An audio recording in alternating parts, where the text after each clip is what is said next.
आज हम बात करेंगे सेकंड लॉ ऑफ थर्मोडायनेमिक्स के बारे में। सेकंड लॉ ऑफ थर्मोडायनेमिक्स को हम डायरेक्शनल लॉ भी कह सकते हैं, क्योंकि first law of thermodynamics simply ये कहता है कि एनर्जी क्या रहेगी, कंजर्व रहेगी, संरक्षित रहेगी, और ये किसी भी प्रक्रम और प्रोसेस की दिशा के बारे में नहीं बताता कि प्रक्रम किस दिशा में होगा। Second law of thermodynamics entropy के कॉन्सेप्ट से ये बताता है कि प्रक्रम किस दिशा में होगा, इसीलिए इसको हम डायरेक्शनल लॉ भी कहते हैं। सेकंड लॉ ऑफ थर्मोडायनेमिक्स में दो स्टेटमेंट आते हैं, केल्विन प्लैंक स्टेटमेंट और दूसरा जो आता है आपका क्लॉसियस स्टेटमेंट आता है। ठीक है, तो सबसे पहले हम केल्विन प्लैंक स्टेटमेंट के बारे में बात करेंगे। It is impossible for a heat engine to produce net work in a complete cycle if it exchange heat only with bodies at a single fixed temperature. इस प्रकार का इंजन बनाया जाना असंभव है जो एक चक्र में कार्य करता हो तथा जिसका पूर्ण प्रभाव एक ही ऊष्माकोश से ऊष्मा प्राप्त कर तुल्य मात्रा में कार्य में परिवर्तित कर सके। तो इस तरह का इंजन बनाना असंभव है जो एक सिंगल फिक्स टेम्परेचर बॉडी से ऊष्मा लेके उसको 100% कार्य में परिवर्तित कर दे। तो इस तरह का इंजन बनाना असंभव है। क्यों?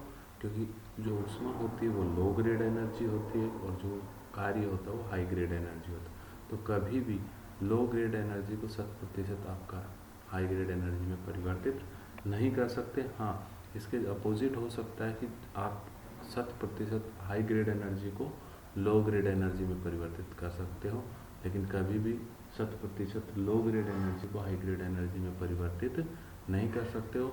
यही हमारा केल्विन प्लैंक का स्टेटमेंट कि एक ऊष्माकोश के साथ इंजन को एक साइकिल में चलाते हुए जो ऊष्माकोश से ली है उसको 100% हम कार्य में क्या नहीं कर सकते हैं, परिवर्तित नहीं कर सकते। ये लिखा है, it is impossible for heat engine to produce network in a complete cycle if it exchange heat only with body at single fixed temperature. ठीक है, तो एक ऊष्माकोश के साथ हम इंजन को रन नहीं कर सकते और जो ऊष्मा हमने ऊष्माकोश से ली है उसको 100% हम कार्य में परिवर्तित नहीं कर सकते। और यदि कोई डिवाइस ऐसा संभव दिखाती है, ऐसा कर सकती है, तो वो सेकंड लॉ का वॉयलेट करती है और उस मशीन को हम क्या बोलते हैं, perpetual motion machine of second kind. तो जो मशीन सेकंड लॉ को वॉयलेट करे उसको perpetual motion machine of second kind. तो यहाँ पर हमने दिखाया कि ऊष्माकोश से क्यों ऊष्मा ले रहा है, उसको किस में परिवर्तित कर रहा है, कार्य में परिवर्तित कर रहा है। तो perpetual motion machine of first kind संभव नहीं है।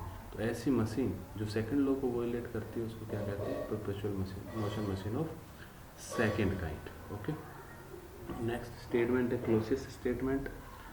It is impossible to construct a device which operating in a cycle will produce no effect other than the transfer of heat from a cooler to hotter body। इस प्रकार की किसी भी machine का बनाया जाना असंभव है जो एक चक्र में कार्य करते हुए ठंडे पिंड से गर्म पिंड को ऊष्मांतरण करने के अलावा कोई अन्य प्रभाव उत्पन्न नहीं करे।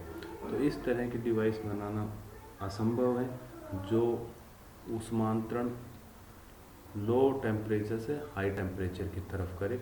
इस तरह की मशीन बनाना असंभव है जो साइकिल से गुजरते हुए लो टेम्परेचर से हाई टेम्परेचर की तरफ हीट ट्रांसफ़र करे बिना किसी बाह्य इनपुट के और बाह्य मदद के। तो ऐसी मशीन बनाना असंभव है। यही हमारा क्लॉसियस स्टेटमेंट है। अब हम बात करते हैं हीट इंजन के बारे में। तो हीट इंजन ए हीट, यहाँ पे इंजन लिखना मैं भूल गया। A heat engine is a device which converts part of heat absorbs from source into useful work and reject remaining heat into sink. तो जो सोर्स होता है उसको हम हिंदी में ऊष्माकोश कहते हैं और जो सिंक होता है उसको ऊष्मा अभिगम बोलते हैं। तो ये यहाँ पे जो है वो ऊष्मा अभिगम है और ये यहाँ पे ऊष्माकोश है। तो heat engine is a device which convert part of heat absorb from the source. तो जो हीट इंजन होता है वो जो सोर्स से और ऊष्माकोश से जो हीट लेता है उसका कुछ पार्ट किस में परिवर्तित करता है, वर्क में, यूजफुल वर्क में परिवर्तित कर देता है, और जो रिमेनिंग बचता है उसको कहाँ रिजेक्ट कर देता है, सिंक को रिजेक्ट कर देता है और ऊष्मा अभिगम को रिजेक्ट करता है। तो ऐसी जो डिवाइस जो ऊष्मा को सिली हुई ऊष्मा का कुछ भाग वर्क में परिवर्तित कर दे और बचा हुआ भाग ऊष्मा अभिगम को रिजेक्ट कर दे, तो इस तरह की जो डिवाइस और उपकरण होगा उसको हम क्या बोलते हैं, हीट इंजन बोलते हैं। ठीक है, क्यों? क्योंकि केल्विन प्लैंक स्टेटमेंट में कहा गया था कि एक ऊष्माकोश के साथ और एक फिक्स टेम्परेचर बॉडी के साथ हम इंजन को ऑपरेट नहीं कर सकते, क्योंकि इससे पता चल रहा था कि हम जो ऊष्मा को 100% किस में परिवर्तित कर रहे हैं, वर्क में परिवर्तित। लेकिन वही यदि हम दो यहाँ पे फिक्स टेम्परेचर बॉडी के साथ ऑपरेट करेंगे तो जो आपका जो हीट ऊष्माकोश से हम लिए उसका कुछ पार्ट क्या करेगा, वर्क में परिवर्तित होगा, रिमेनिंग कहाँ रिजेक्ट कर देते हैं, हम सिंक को रिजेक्ट कर देते हैं। तो यहाँ पे ये चीज़ संभव है क्योंकि हम यहाँ पे 100% लो ग्रेड एनर्जी को हाई ग्रेड एनर्जी में परिवर्तित नहीं कर रहे हैं, और ऐसा संभव भी नहीं है। तो दो सिंगल फिक्स टेम्परेचर बॉडी के साथ यदि हम इंजन को ऑपरेट करते हैं तो इंजन संभव है। यदि सिंगल फिक्स टेम्परेचर बॉडी के साथ इंजन को ऑपरेट करते हैं तो वो इंजन संभव नहीं है। अब हम एफिशिएंसी ऑफ हीट इंजन के बारे में बात कर देते हैं कि हीट इंजन की दक्षता क्या होती है। Output upon input. आउटपुट क्या है आपको, क्या आपको मिल रहा है, कृत कार्य मिल रहा है आपको, और इनपुट क्या दे रहे हो आप, ऊष्माकोश से आप क्या ले रहे हो, इंजन को क्या ले रहे हो आप, हीट दे रहे हो। तो इसका मतलब जो आउटपुट है वो W है और जो इनपुट है वो क्या है, Q1 है। तो एफिशिएंसी क्या होगी, कार्य बटे में हीट सप्लाई। ठीक है, कार्य क्या होगा, Q1 ऊष्मा यहाँ से ली थी, उसमें से Q2 हम यहाँ रिजेक्ट कर ली, तो बची हुआ क्या हुआ, हमारा कार्य में परिवर्तित हुआ, तो Q1 माइनस Q2 हमको क्या मिल गया, कार्य मिल गया। तो Q1 minus Q2 upon Q1, तो ये हमारी एफिशिएंसी होगी। तो इसको हम Q1 से डिवाइड कर देंगे, यहाँ पे क्या आ जाएगा 1 माइनस Q2 अपॉन Q1। तो ये हमारा क्या आ गया, दक्षता का फॉर्मूला आ गया कि इंजन की दक्षता क्या होती है। तो यह जो फॉर्मूला है वो हम, यदि हमारा जो इंजन है वो इर्रिवर्सिबल है, अप्रतिक्रम्य है और प्रतिक्रम्य है, दोनों में ये फॉर्मूला क्या रहेगा, ये सूत्र क्या रहेगा आपका, वैलिड रहेगा। ओके, फॉर रिवर्सिबल साइकिल, यदि हमारा जो साइकिल है, जो हमारा इंजन है वो क्या है, प्रतिक्रम्य है, मतलब रिवर्सिबल है, तो क्या होगा, प्रतिक्रम के लिए हम क्या कर सकते हैं, Q1 बटा Q2 इक्वल टू क्या लिख सकते हैं, T1 बटा T2। तो यहाँ से जो हमारा दक्षता का फॉर्मूला आएगा वो तापमान की फॉर्म में आ जाएगा, T1 minus T2 upon T1। लेकिन ये जो फॉर्मूला है दक्षता का, ये केवल आपका रिवर्सिबल साइकिल के लिए ही पॉसिबल है, वैलिड है। ओके, इर्रिवर्सिबल के लिए ये वैलिड नहीं है, लेकिन ये फॉर्मूला दोनों के लिए ही वैलिड है। यदि तो आपका इंजन रिवर्सिबल है और इर्रिवर्सिबल, दोनों केस में ये यूज कर सकते हैं हम, लेकिन ये फॉर्मूला केवल तभी यूज कर सकते हैं जब हमारा इंजन रिवर्सिबल होगा। तो ये तो इंजन के बारे में बात हो गई थी। नेक्स्ट हम बात करते हैं रेफ्रिजरेटर एंड हीट पंप के बारे में। रेफ्रिजरेटर एंड हीट पंप, तो सबसे पहले रेफ्रिजरेटर के बारे में बात करते हैं। Refrigerator is a device which maintain lower temperature compare to surrounding. तो रेफ्रिजरेटर एक डिवाइस है जो कि जिस भी स्पेस में रखा जाता है उस स्पेस का तापमान सराउंडिंग के कंपैरिजन में क्या करता है, लो मेंटेन करता है। ओके, तो यहाँ पे जो हमने क्लोसियस स्टेटमेंट पढ़ा था तो उसमें हमने कहा था कि बिना किसी बाह्य इनपुट के हम लो टेम्परेचर से हाई टेम्परेचर की तरफ हीट ट्रांसफ़र नहीं कर सकते हैं। यदि हम यहाँ बाह्य इनपुट देंगे तो ऐसा संभव होगा। तो रेफ्रिजरेटर में हमने यही किया है कि जो लो टेम्परेचर से हाई टेम्परेचर को हम हीट ट्रांसफ़र कर रहे हैं, लेकिन यहाँ पे क्या दे रहे हैं, हम वर्क इनपुट दे रहे हैं। यदि हम वर्क इनपुट नहीं देंगे तो लो टेम्परेचर से हाई टेम्परेचर की तरफ हीट ट्रांसफ़र नहीं होगा। ठीक है, यही रेफ्रिजरेटर लो टेम्परेचर जहाँ मेंटेन करना है जिस स्पेस का, वहाँ से हीट क्या करता है, ये एब्जॉर्व करता है, वहाँ से हीट एब्जॉर्व करेगा तो वहाँ टेम्परेचर लो मेंटेन होगा, और फिर हम कंप्रेसर को वर्क इनपुट देते हैं और फाइनली ये हीट हम कहाँ सप्लाई कर देते हैं, बाहर रिजेक्ट कर देते हैं एटमॉस्फेयर में। तो यही हमारा रेफ्रिजरेटर की हम COP निकालते हैं, coefficient of performance. Coefficient of performance क्या होता है, desired effect upon work input, जो इफेक्ट आप चाहते हैं रेफ्रिजरेटर से डिवाइडेड बाय वर्क इनपुट। आप क्या चाहते हैं रेफ्रिजरेटर से, रेफ्रिजरेटर का काम होता है ठंडा करना, और ठंडा कब होगा, स्पेस जब हम वहाँ से हीट को क्या करेंगे, एब्जॉर्ब करेंगे। तो हीट एब्जॉर्ब कहाँ कर रहा है रेफ्रिजरेटर, यहाँ पे, क्योंकि लो टेम्परेचर कहाँ मेंटेन करना है, यहाँ पे। तो डिजायर्ड इफेक्ट क्या हो गया, Q2, और वर्क इनपुट क्या हो गया, W। तो Q2 अपॉन W क्या हो गया हमारा, CO। W क्या होगा, यहाँ से Q2 हीट लिया है, यहाँ से हमने W वर्क इनपुट दिया, फाइनली ये क्या बन गया, Q1। Q1 इक्वल टू क्या है, Q2 प्लस W। तो इसका मतलब W इक्वल टू क्या हो गया, Q1 माइनस Q2। तो W की वैल्यू हमने यहाँ से रख दी, Q1 माइनस Q2। तो ये हमारा COP का फॉर्मूला आ गया रेफ्रिजरेटर के लिए। ये रिवर्सिबल और इरिवर्सिबल साइकिल दोनों के लिए वैलिड होगा।